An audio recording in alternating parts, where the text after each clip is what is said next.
To better help you perform the Pomodoro technique, we have created the ultimate Pomodoro spreadsheet. This is a Google Sheet that you can use in your time management system. You can choose to print this out, or you can just simply use this in your Google Chrome or in your browser.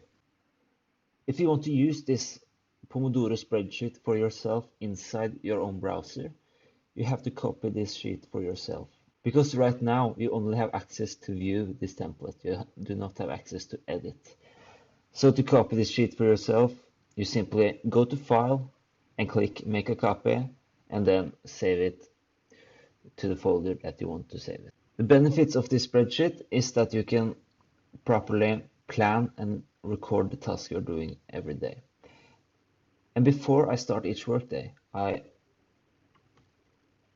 started with a blank template, and I write out the tasks that I'm going to do. For example, just study for history,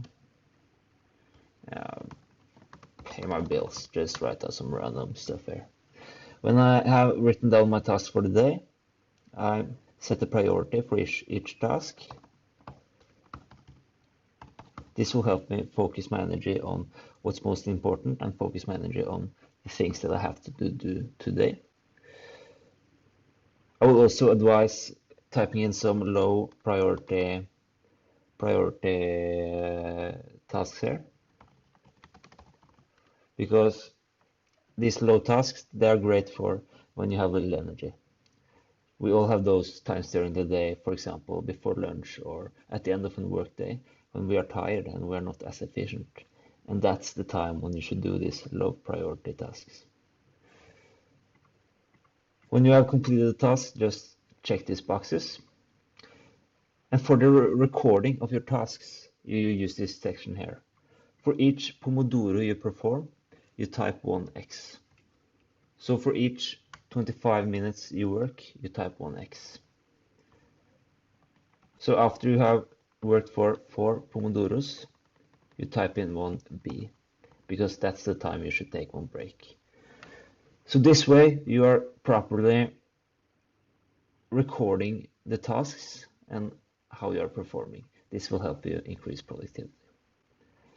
And this, I really love this section here, because when you are in a workday, you are always meeting those unplanned and those urgent tasks that you're getting throughout the day. Maybe you get a message that you have to pick up your dry cleaning, or you get an email that you need to answer. When you get these tasks during the day that are unplanned, and you simply write them down here, because when you write them down here, you know you will perform them later, and that takes all the stress out of it. So you can focus on doing the tasks that you have planned for yourself, and you can plan for the time you're doing those unplanned and urgent tasks. This will help you massively. So this is how you use the ultimate Pomodoro spreadsheet. If something is unclear, I have created a tab for you here called the Pomodoro cheat sheet, where you can write about this spreadsheet and how you use it.